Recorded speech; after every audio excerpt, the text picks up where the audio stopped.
UP में election अब बिल्कुल करीब है और इलेक्शन के सिलसिले में बयानात भी आ रहे हैं, मुख्तलिफ रायें सामने आ रही हैं। मुख्तलिफ पार्टियां अपना गठजोड़ करने में लगी हुई हैं। मायावती समझती हैं कि उन्हें जीत हासिल होगी। अखिलेश को ये घमंड है कि वो जीत जाएंगे। मुसलमान हैरान और परेशान हैं। मैं ये समझता हूँ कि मुस्लिम पर्सनल लॉ बोर्ड का जहाँ तक ताल्लुक़ है, जिसकी एक लड़ाई चल रही है मरकज़ से भी और यूपी से भी, उसका टकराव मोदी से भी है, योगी से भी है, और मुस्लिम पर्सनल लॉ बोर्ड के बारे में ये समझा जाता है कि वो मुसलमानों की नुमाइंदगी करता है। अब इस वक्त जो यूपी में इलेक्शन होने वाले हैं, उसमें मुस्लिम पर्सनल लॉ बोर्ड का जो सबसे ताकतवर मेंबर और सबसे बड़ा नुमाइंदा, जिसकी अपनी पार्टी है और जिसने मुल्क के मुख्तलिफ सूबों में इलेक्शन में हिस्सा लिया है और जिसके लोग कामयाब हुए हैं, वो यूपी में भी पूरी तैयारियों के साथ आ चुका है और उसकी तरफ से यह ऐलान है कि यूपी में 100 सीटों पर वो इलेक्शन लड़ेगा।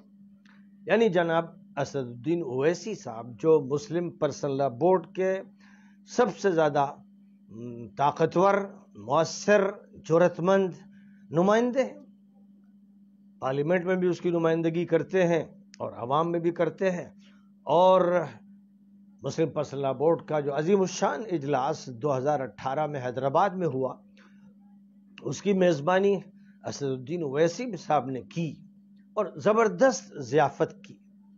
रिहाइश के भी अजीम उशान इंतज़ामात किए, बेहतरीन होटल्स में मुस्लिम पर्सनल लॉ बोर्ड के ज़िम्मेदारों को ठहराया और उनकी शाही ज़ियाफ़तें की और 1.5 करोड़ रुपया मुस्लिम पर्सनल लॉ बोर्ड को दिया। इसलिए इसमें कोई शक नहीं है कि इस वक्त मुस्लिम पर्सनल लॉ बोर्ड के सबसे बड़े मोहसिन जनाब असदुद्दीन ओवैसी साहब हैं। इसलिए इस बात की पूरी तवक्को है कि मौलाना सैयद मोहम्मद राबे हसनी साहब दामत बरकातुहुम, जो मुस्लिम पर्सनल लॉ बोर्ड के सदर हैं, वो यूपी के इलेक्शन में जनाब असदुद्दीन ओवैसी साहब की भरपूर तायीद करेंगे और इसका ऐलान करेंगे। मुतवक्के है कि इत्तेहादुल मुस्लिमीन को वोट दिया जाए। मुसलमानों को चाहिए कि वो मुस्लिम पर्सनल लॉ बोर्ड की तायीद करें और उसकी तायीद के लिए ये सबसे बेहतर ज़रिया है इस वक्त यहाँ के इंतखाबात में कि ओवैसी साहब की तायीद की जाए और इसका ऐलान मौलाना राबे साहब की तरफ से हो। मौलाना राबे साहब की एहसान शनासी का भी ये तकाजा है कि ओवैसी साहब ने जिस तरह पर्सनल लॉ बोर्ड को गोद में लिया और जिस तरह उसके ज़िम्मेदारों का इकराम किया और जैसी उनकी ज़ियाफ़तें की और फिर जिस तरह एक बहुत ख़तीर रकम मौलाना की खिदमत में पेश की, तो उसके बाद यही मुतवक्के है। और मैं समझता हूँ कि एहसान का भी यही तकाजा है और अखलाक का भी यही तकाजा है कि मौलाना की तरफ से बाकायदा ओवैसी साहब के लिए इलेक्शन के सिलसिले की अपील जारी की जाए और नदवे में ख़ास तौर पर उनका इकराम किया जाए और जैसे उन्होंने ज़ियाफ़त हैदराबाद में की वैसे ही लखनऊ में उनकी ज़ियाफ़त के इंतज़ामात हों। तो बहरहाल मैं समझता हूँ कि मुस्लिम पर्सनल लॉ बोर्ड पर ये बड़ी ज़िम्मेदारी आयद होती है। उसके जितने भी मेंबरान हैं उनको भी तायीद करनी चाहिए और बिलखुसूस मौलाना राबे साहब जो सदर हैं मुस्लिम पर्सनल लॉ बोर्ड के, उनको चाहिए कि वो ओवैसी की भरपूर तायीद करें और उनके हक़ में ऐलान करें। इससे पहले जो रवैया रहा कि देवबंद और नदवे के ज़िम्मेदार अखिलेश के यहाँ नज़र आते थे, इससे उनको बुलंद होना चाहिए और एक अच्छी मुस्लिम क़यादत को सामने लाना चाहिए। तो मैं समझता हूँ कि उनके लिए ओवैसी से बेहतर कोई क़यादत नहीं है और जहन साजी मुसलमानों की जितनी वो कर सकते हैं कोई दूसरा कर भी नहीं सकता।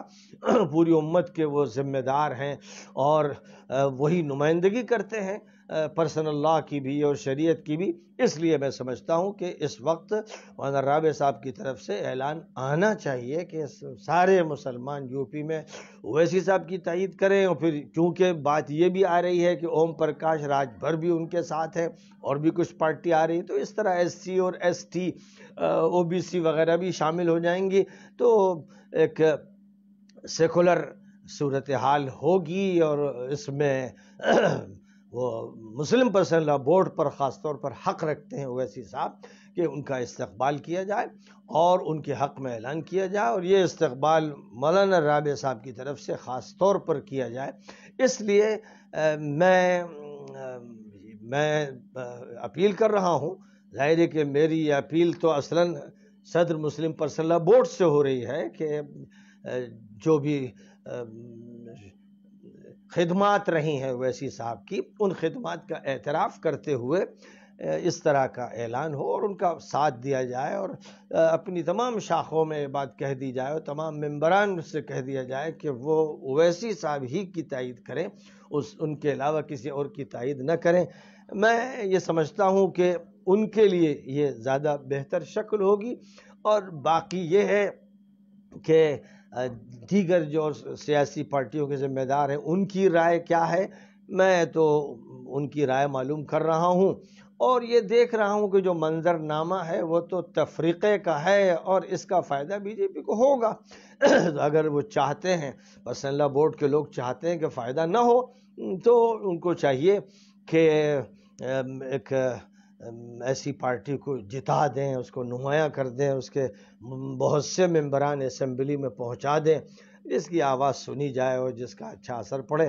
اس لیے بہرحال یہ ایک مختصر سی ایک بات ہے جو اس وقت میں نے ذکر کر دی، اور اس پر